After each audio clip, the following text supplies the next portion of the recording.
The 1980s was one of the most influential decades for motion pictures. Back to the Future, Raiders of the Lost Ark, Ghostbusters, Terminator, RoboCop, the list goes on and on. Coincidentally, it might also be the most defluential decade for films as well. Friday the 13th introduced a trend of low-budget, low-effort horror sequels. Howard the Duck was so bad that Marvel didn't theatrically release another movie for 12 years. And who could forget Nuki or The Garbage Pail Kids, two of the worst movies of all time.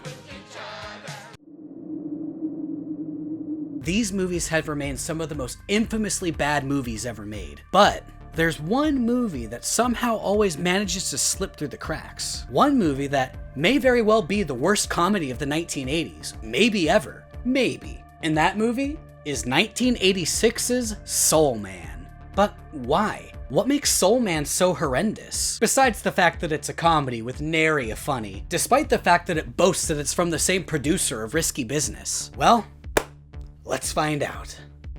Part 1, the boring plot. The first thing you'll notice, other than the boring ass opening credits, is this movie has a fucking stacked cast. Tommy Chong's daughter, pre-Office Melora Hardin, Leslie Nielsen, Julie Louis-Dreyfus, and Darth Vader himself, James Earl Jones. All led by then up-and-coming star C. Thomas Howell, who, fun fact, has a mural of him as Ponyboy from The Outsiders here in LA. How about that? So the first attempt at a joke happens nearly 4 minutes in to this comedy, and it's just a haha girl has boobies joke, because boobs are funny, I guess. So Mr. Boobs Are Funny here is our protagonist, Mark Watson, and his pal, Gordo, barges in without knocking to deliver Mark some news. The mail came. I'll open yours, you open mine. Okay. No, I'll open mine, you open yours. Okay, you open yours first. See? It's funny because they're indecisive about opening the mail. That's funny, right? And if you get accepted and I don't, I hope you rot in hell. Ugh, fucking blink, dude. I don't know, this guy kind of creeps me out. So they open their letters to find out that both of them have been accepted into Harvard fucking law school. And the two of them throw a party to celebrate. Ah, the boobies girl pays off, because now we know that the characters like sex. See, it's funny on multiple levels. Mainly one. Base level. Also, it's time to channel your inner C. Thomas Howell and pay attention to this blink and you'll miss some character. This guy's probably the most important character for the inciting incident. But for now, the movie wants us to know that he's quirky, and he carries around a porcelain goose. It's symbolism. Because he's a silly goose. We're then introduced to Julia Louis-Dreyfus, who, I swear, forgot to age in the past 30 years. Also, her and her boyfriend Bradley are the closest thing this film has to antagonists, as, while she got into Harvard, her boyfriend is #1 on the waitlist. Also, get this character's name is Lisa Stimpson.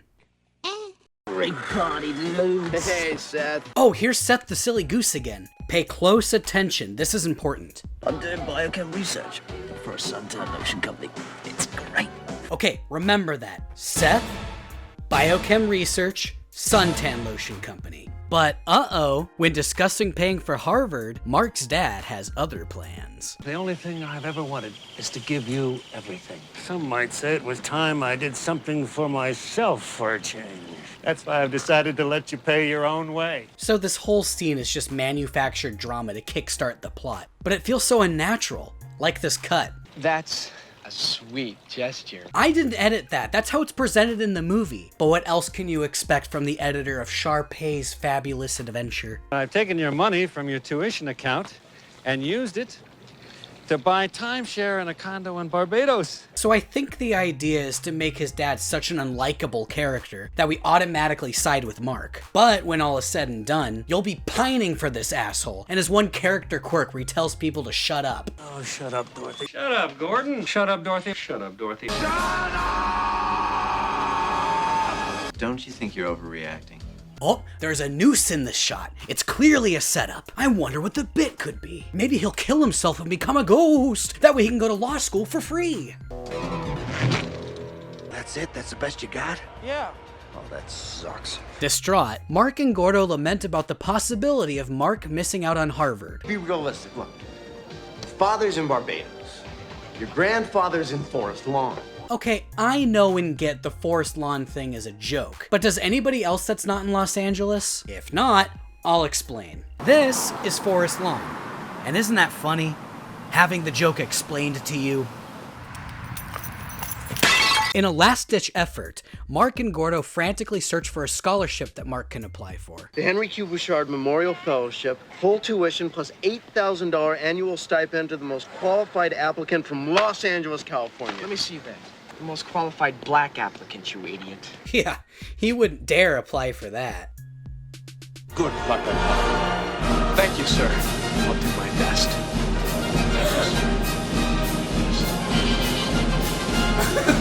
Oh my god!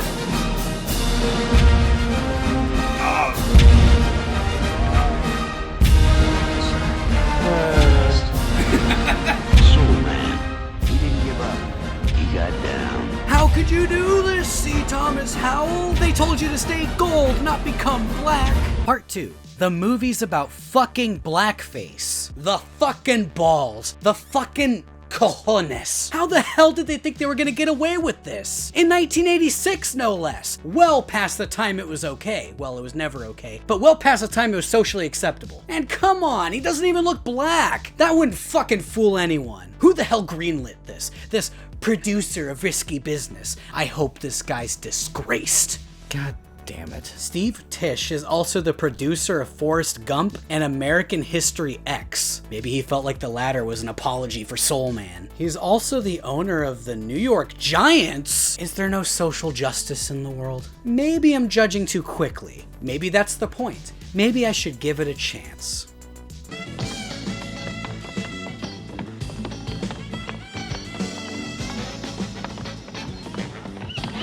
Is Gordo a fucking imbecile?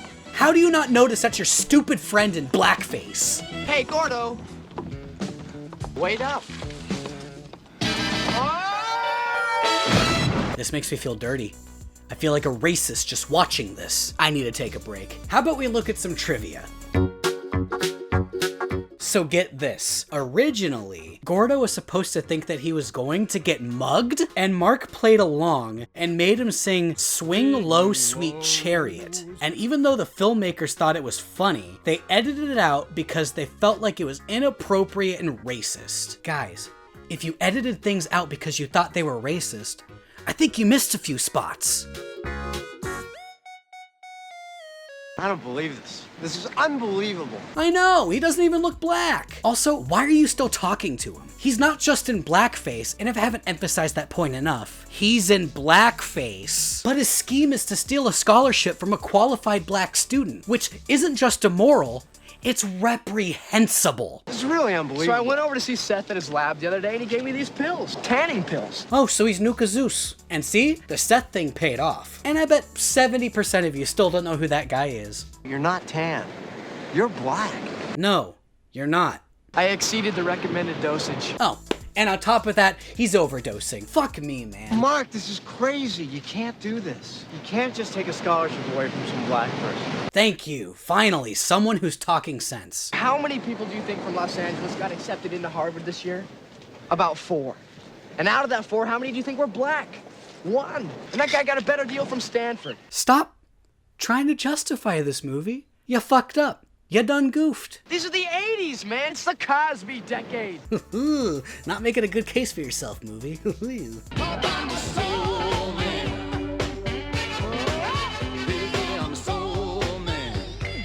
Fuck me, man. He's just so upsetting to look at. And while the title song is playing, that brings me to my second piece of trivia. Here in the States, the movie was released under the title Soul Man, but the alternate title here in the US was The Imposter, which I think is a way better title. And in other parts of the world, they changed the title to fit the specific region. In Mexico, the title was What Color Do You Want Me? In Serbia, it was called Black at Heart. Bulgaria called it Guess Who's Coming to College, kind of like a play on Guess Who's Coming to Dinner. But the worst has to be Denmark, who called it The School's Black Sheep.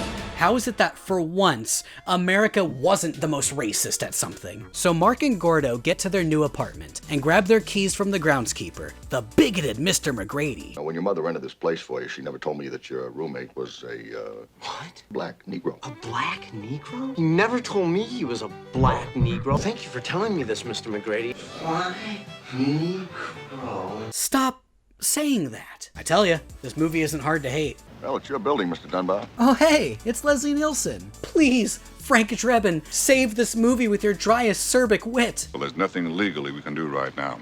You just keep your eyes open for anything that breaks the lease. Oh. Every time he talks, you assume he said something funny and you just missed the joke. Way to misuse Leslie Nielsen, assholes.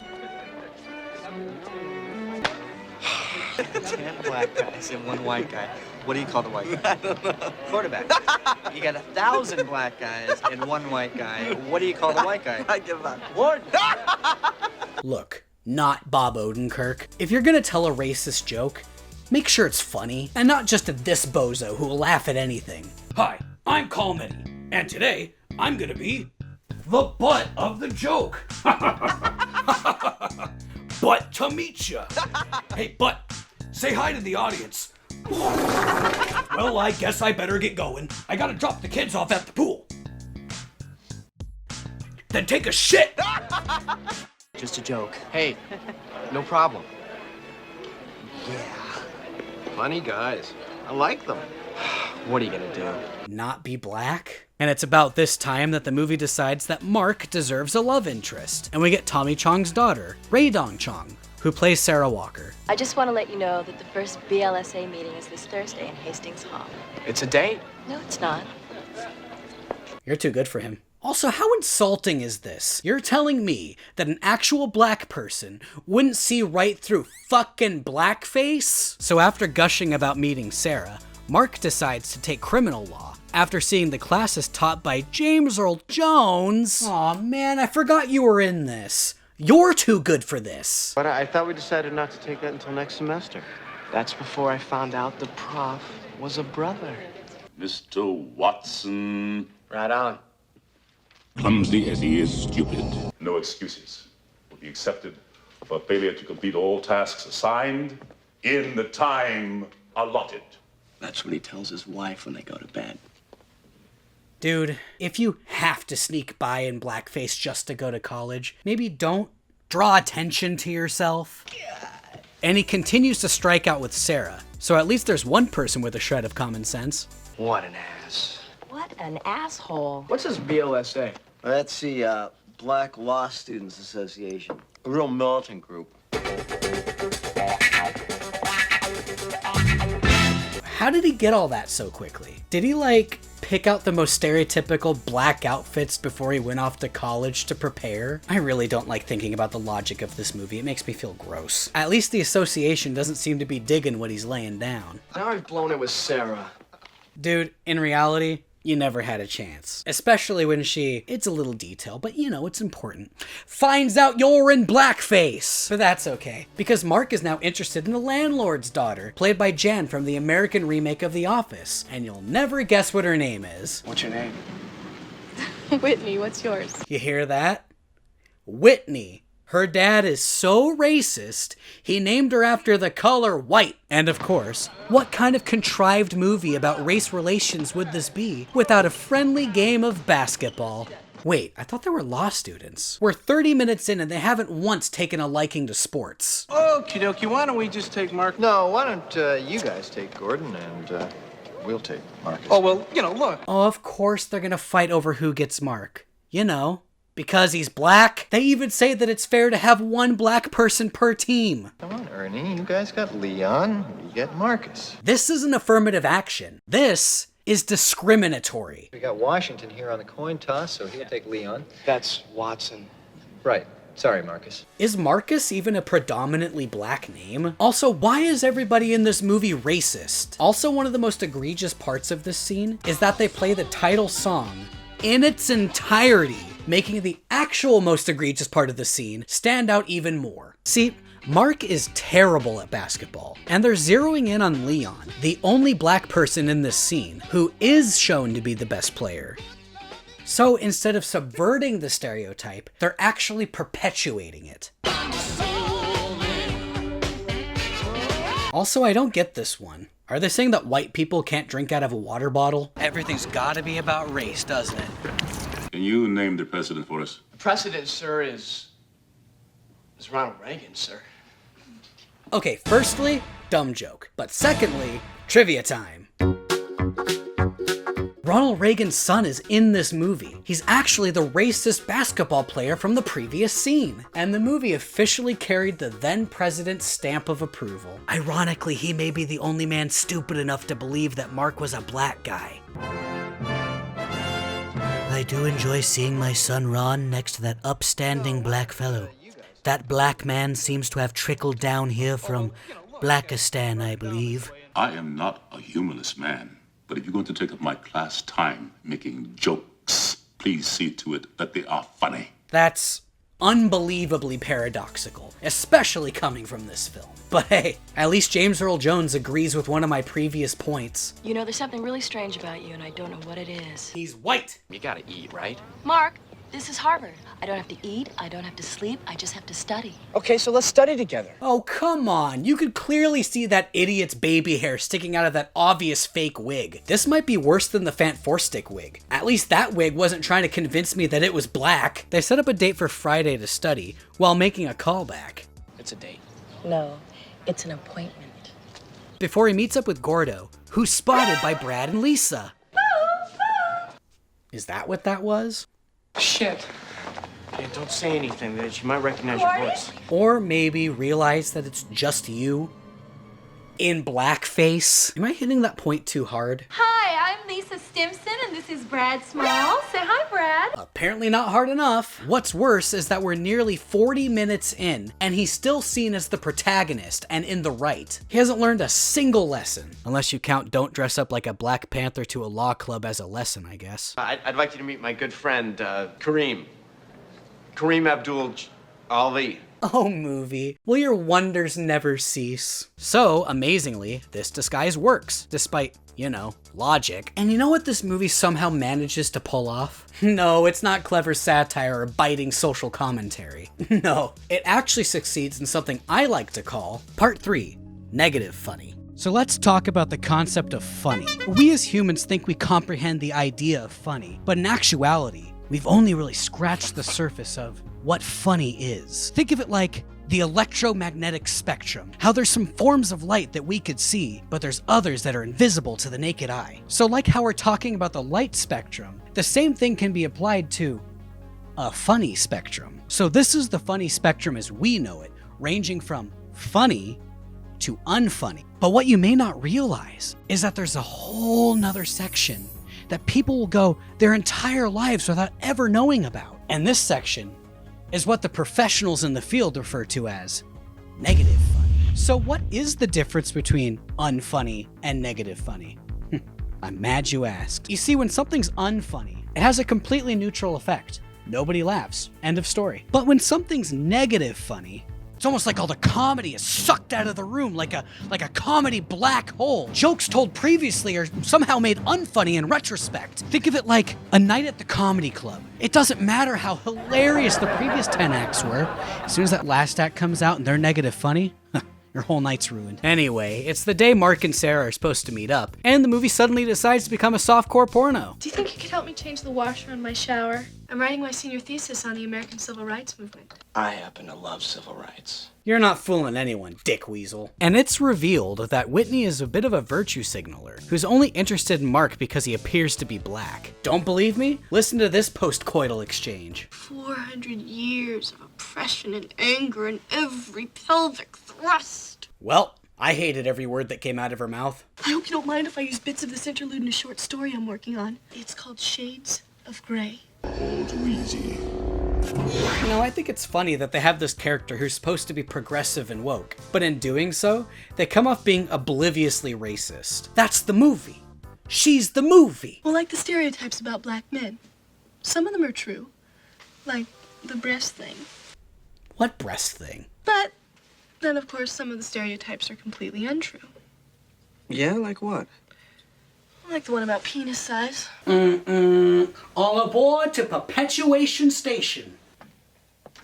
Oh God, it's this scene. I don't know if y'all are ready for this scene. It's the most infamous scene in the movie. I don't know if I could do it justice, but damn it, I'm gonna try. For someone who hates black people, why do you have one in your employ? Does he feel like he's putting him in his place? I mean, you're paying the man, aren't you? Seems like a really roundabout way to be racist. Raspberry tart, Mark? Oh, no thank you. I really couldn't eat another bite. All my life, I've only been able to think about one thing. White women. And now, at last, I'm going to have one. Jesus Christ. And that's not even the worst of it. Check this out. Bundy Dunbar, how many times have I asked you not to watch that thing at the dinner table?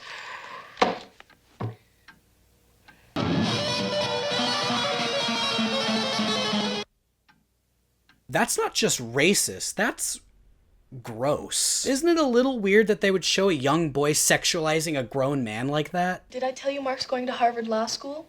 Yes, you did. Go get my heroin and my hypodermic needle, bitch. Give me some more watermelon while you're at it. Yes, dear. White fat ass slut. What you looking at? Okay. This might be in my top 3 most racist things I've ever seen. Birth of a Nation, Coal Black and DeSeven Dwarfs, this. Then maybe Song of the South. And what's something those 3 other movies have in common? They were made between 1915 and 1946. Soul Man was released a whole 40 years later. And I'm not gonna lie, this is the scene that made me want to seek out this movie. I don't remember where I saw it, probably in Red Letter Media or something, but I took to Amazon to find it, only to find out that the DVD is out of print and can cost upwards of $70. That's not worth it, not even for the meme. And I didn't want the double feature that included 18 again. But lucky for me, I found it at a used record store in Orange County. Because of course I'd find it there. It was only $2 and never opened. So I guess my point is, don't waste your money on this, in the off chance that the money goes to the studio and it'll support racism. And don't rent it on Vudu or Amazon either. Find another way. This seems like a good place to plug ExpressVPN. But alas, I'm not there yet. So Sarah's rightfully pissed that Mark blew her off, and she immediately finds out why when Mark discovers her working in the college cafeteria. We then return to that hysterical running bit of that guy cracking off racist zingers. How many black electricians does it take to screw in a light bulb? 2. One to hold the light bulb and the other one to drive the pink Cadillac in tight circles. I don't even get this one. At this point, I wouldn't even be surprised if he was spouting out nonsense. So, how many black guys does it take to screw in a light bulb? To get to the other side, am I right? Aw man, I don't even really want to talk about this. This is a real problem with police profiling minorities. And I just want to reiterate here, Mark is not black. And look, I get the idea that he's realizing that being black does strip away some of the things that he takes for granted. But in this movie, it just comes off as extremely disingenuous. Maybe the scene could have worked with some actual talent behind the camera, and not from the guy who brought us Friday the 13th Part 3D. Change lanes without signaling. Let's see your license and registration. If you haven't lost it. I haven't lost it. All right, so I lost it. There's no law against that. Well, there's no law against blackface either, but maybe show your license. Although, if this were real life, it'd probably go a little bit more like this. Hey, you're white. How can you tell? Dude, I'm a cop. But the cop doesn't let him go, and he's thrown in jail, and to make matters worse, he's thrown in with a bunch of bigots. Good game? We lost to a bunch of niggers. So this movie just used its one N-bomb and they blew it. The guy just kind of slurred it out. It's like the movie wasn't even confident in the word because they knew it was a bad idea. Also, imagine being cast in this movie for 5 seconds of screen time. You're essentially an extra, and they make you say the N-word. All right, guys, one of you is getting a $50 bonus because you're gonna get a line. $50? That's like $50 a line. And get this, you're gonna get to say the N-word. I don't know if any of us are comfortable with that. Oh, don't worry. We're using it as a device to get across some biting social commentary. Oh, so like the scene's gonna be about like a black person's struggle? Actually, we're gonna be showing a white person in blackface's struggle. And, action! Thus, Mark gets his ass kicked, gets unexplainably released, doesn't have his homework, and is now late for class. I wish I could say that I was happy that someone finally decked him, but it was a band of racists, so it's just not that satisfying. And speaking of racism... I see you decided to come in native costume today. If you've had some sort... Why is everyone in this movie racist? After class, Mark tries to explain the situation to the professor, but James Earl Jones isn't moved. I said there would be no excuses for late work, and I meant no excuses. I would think you could understand. You're not black. You'll get no special treatment from me, Mr. Watson. Do you hear me? No special treatment. And if that means you've got to work twice as hard as these little white shits. Wait, you're racist too? Why is everyone in this movie racist? And then they try to play him off like he's some sort of sage. I understand you are allowed one phone call from jail. Next time you get arrested, use it to call me. I'll bring you your books. You can study in jail if you have to. Have a nice Thanksgiving. Fuck you. Only sin is in my skin. What did I do to be so black and blue? Whoa, whoa, whoa, whoa. Not the best choice of song, movie. I'm white inside. So Mark goes back to the cafeteria and finds out that Sarah has a kid. George Walker. Okay, did they really have to make her a black single mother too? They're just slinging out these stereotypes left and right. It's not just racist, it's insipid. And what kind of uninspired comedy would this be without the return of our favorite reoccurring bit? Why did the Negro wear a tux on his way to his vasectomy? Why? Because if I'm gonna be impotent, I might as well look impotent. Do these guys just speak in racist jokes? Or does karma just bite them in the ass really hard every time they tell one? It's revealed, because Sarah's working to take care of the kid, she's struggling in class, and Mark offers once again to be her study buddy. I'll be in the library at 7 o'clock if you're interested. Does it still make it a white savior movie if the white guy is in blackface? Asking the tough questions here. There's this montage of them studying and them falling in love, but all I'm thinking about is the age-old college movie trope of the protagonist that's way too stupid to be in college. Mark and Sarah go to see her son where they live at her grandparents' house, and he's so not black it's distracting. He's next to no one but black people, and it's not even remotely convincing. These poor older actors. I want to see how the direction of this scene went. All right, you're going to be playing the grandparents of this lovely young woman right here. And you'll be acting beside this guy who's just fucking drenched in blackface. And, action. Movie magic. After they tuck George into bed, it starts snowing, and Mark gets an unmerited kiss from Sarah, who reveals something kind of disturbing. Then you're the one. Which one? The one who stole my scholarship. But they told me there were no other applicants. If no one in LA qualified, they open it statewide. I checked 2 days before the deadline and nobody had applied, so I thought I had it in the bag. And then you pop up and steal it right from under me. Oh, yikes, yikes. I didn't think they would find a way to make Mark even more unlikable, but... Life, finds a way. I'm glad it was you. You want to cut? You didn't know. It doesn't matter. I still had no right to take that scholarship. Oh, what a great revelation you've had there, Mark. Only 1 hour and 5 minutes into the movie. And within the film itself, it's been nearly 4 months, and that's even worse. Mark continues to dishonestly get opportunities handed to him when James Earl Jones offers him a job on the Students' Judiciary Committee after a long, drawn-out scene that's supposed to manufacture tension, as if Jones somehow found out Mark was in blackface, which would be the case if this movie's universe wasn't populated by lobotomized ignoramuses. You would need a faculty recommendation if you want to apply for the seat on the committee. I hate this. He's being rewarded for his unethical behavior, and I'm not even sure what the movie wants me to feel at this point. Are we supposed to laugh because we think Mark is going to be in trouble? Are we supposed to be relieved that he isn't? Am I supposed to be happy for Mark and his success? He got this scholarship under false pretenses, and while he's doing well on his own merit, he's still having it way easier because he stole money for it to be that way. He hasn't learned a goddamn thing. How about some trivia? Remember how I said that Soul Man should be on the worst movies ever list with Howard the Duck? Well, funny enough, the role of Mark was originally supposed to go to Tim Robbins, who had to drop out when filming for Howard the Duck went over schedule. Which honestly, good decision. Tim Robbins went on to do The Shawshank Redemption, which probably wouldn't have happened if he stayed aboard Soul Man. The studio then attempted to get Karate Kid star and C. Thomas Howell's Outsiders co-star Ralph Macchio for the role, but he wisely turned it down. C. Thomas Howell was eventually cast, and he had to wear dark contacts because his natural golden eyes seemed to distract whenever they turned Mark black. That didn't help at all. Hi, Kareem. How are you? How How did you not see that, idiots?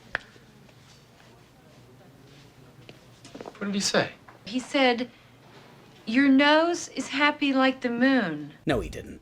I don't know what he said, if anything at all, but he definitely didn't say that. So now we're at the end of the second act low point, and because this movie is at least intending to be a comedy, we get all the characters in one place, but it ends up being like a Scooby-Doo chase scene. Gordo has let Whitney into Mark's room, who's on his bed half naked. But uh-oh, Sarah's coming over to study, and the hijinks continue when Mark's parents come over unannounced. I understand what your people have been through. You have no idea what my people have been through. What do you mean, you people? Mark, what are you doing with that thing on your head? Scientists now believe that a simple ski mask can stop the senseless spread of disease. That's even more relevant now in 2020 than ever before. Wear a mask. Assholes. Finally, Sarah shows up, and look, this scene is actually giving me a headache because of how exhaustedly horrendous this is. Mark has to go back and forth between all the rooms and make up excuses. He throws Whitney out on the fire escape, which catches the attention of McGrady. Holy chowder. He makes up some lame excuses for Sarah, like he's hiding her Christmas present in his room where Whitney can be seen half naked. But I'd be remiss if I didn't at least show you this part of the scene. What's happening, brother? Get down! Get down! Looking good, mama. Looking good. Well, I got to be going now. You know, I think I can go my entire life without ever seeing that again. So this all culminates with Sarah seeing Whitney and angrily trying to leave when he finally decides to tell the truth. About an hour and 20 minutes too late. I'm actually white. What? Mom, Dad, there's something I have to tell you. I'm black. Ah, the Rachel Dolezal defense. No, you're crazy. That too, he's a bit of a psychopath. After being alerted by McGrady, Leslie Nielsen shows up, punches Mark out, which leads to him and Gordo getting evicted. Have a nice day, boys. Okay. While I'm waiting for my ibuprofen to kick in, I just want to say that it would be nice to see Mark get this level of comeuppance from any other character but the racist ones. But I guess everyone in this universe is racist, so perhaps that was too much to ask. And we get this montage of the final exam in James Earl Jones's class, before cutting back to the recently evicted Gordo and Mark. I never thought I'd fall in love with her. Shit, I never thought about anything. That's what the writer should have said. Side note, don't let the writer's surname fool you. Carol Black is very much a white woman, meaning none of the creatives behind the scenes were black. Is this really even their story to tell? It's hard to say. I didn't ask you, Jeremy Johns. Suck my blade, motherfucker. Gordo decides to stay with Mark, and they vow to get through this whole debacle together. We then enter a hearing, set up by Mark and overseen by James Earl Jones. And as the students start to trickle in, we hear their discriminatory rumblings. Wonder what he did. My guess is he falsified his transcripts or cheated on his LSATs. Because, you know, I really don't feel like there's any red or white. Only shades of pink. You know, if you were streaming this, there's a 9 out of 10 chance that if you were skipping around, you'd land on something that was horrifyingly racist out of context. Here's the kicker. They're horrifyingly racist in context. So Gordo, I guess, is acting as Mark's obnoxious lawyer, with him throwing around terms like Objection! To what? Frankly, to your tone of voice. We've got about 15 minutes of this movie left. Might as well squeeze in a few more cliches while we can. So Gordo pads the runtime with courtroom jargon and mumbo jumbo about Mark being in financial need before asking, Can we blame him, ladies and gentlemen? For the color of his skin? yes, we can. And I'm not usually one to say that sort of thing, but in this case, yeah. Mark Watson. Come on down!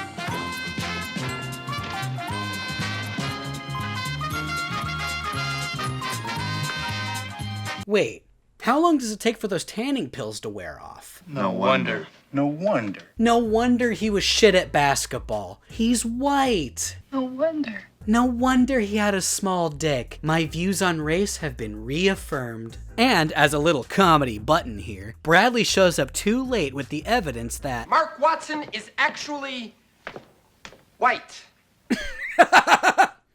Thus, with Mark no longer in blackface, he attempts to explain what he could do to make up for his transgressions. First of all, I'd like to pay Miss Walker the full amount of my grant, plus interest. And? And I'd like to volunteer 1 day a week during my school year to legal aid work in the black community. Ha! This is like when that dog abuser said that she wanted to help out at her local dog shelter. I don't want her anywhere near dogs as much as I don't want Mark anywhere near another human being. And I would like to get a law degree, sir. No, absolutely not. You don't deserve to be enrolled here or any other university after the shit you pulled. You must have learned a great deal more than you bargained for through this experience, Mr. Watson. You can stay. What? What? You've learned what it feels like to be black. No, sir. No, sir. Beg your pardon? I don't really know what it feels like, sir. If I didn't like it, I could always get out. Huh. I agree. I mean, this doesn't make up for the last hour and a half, but I can kind of see what they were going for here. You've learned a great deal more than I thought. What an ass. So, with the money that Sarah rightfully deserves, she can now spend more time studying and with her son, while Mark now has taken up her job at the cafeteria. And Mark tries to get back in good with Sarah. I know how you feel about interracial relationships. Movie, just end. End on the high note of him learning his lesson. He hasn't earned the right to be happy, especially not with the girl he's not only scammed, but lied to over the past 5 months or so. I've never met a white man I was interested in, and then I guess the experience is just too different. Oh, I forgot we lived in the racist cinematic universe, because she's prejudiced against white people. Still not as bad as Mark, but maybe just say I'm not interested in you. Which, last piece of trivia, C. Thomas Howell and Rae Dong Chong actually met on this movie, married, and then divorced only a year later. I guess the experience was just too different. And in case you thought this movie couldn't get any worse in the last 5 minutes, here come the jokesters with one final zinger. Bring it home, boys. What do you call a black test tube baby? Janitor in a drum.